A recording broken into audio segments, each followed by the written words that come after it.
इन कहा भी मिथिला धाम के नाम पर कि मिथिला धाम की जय। गुमान छै हमरा हमसे मिथिला के गुमान छै हमरा हमसे मिथिला के सदिखन बजै छी हो सदिखन बजै छी भाषा पर हम नाम के गुमान छै हमरा हमसे मिथिला के गुमान छै हमरा हमसे मिथिला के।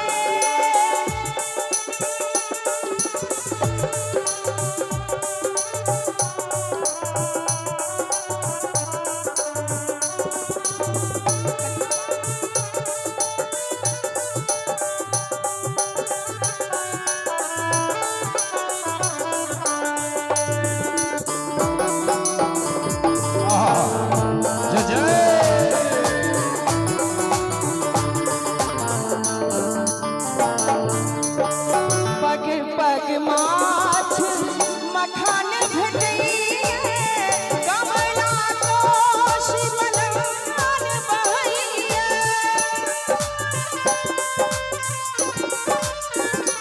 हो पग पग माछ मखान भेटैया कमला कोशी बलान बहैया हम छी निवासी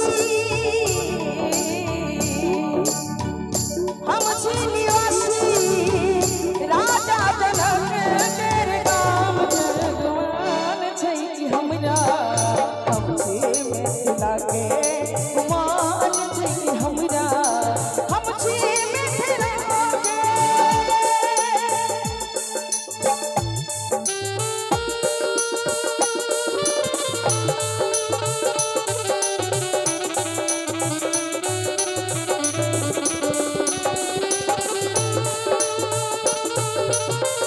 आहा क्या बात है क्या बात है।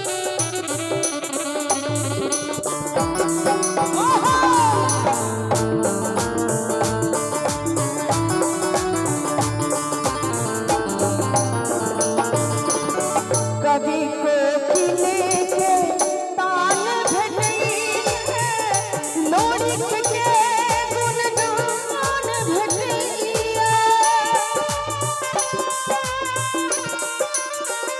ओहो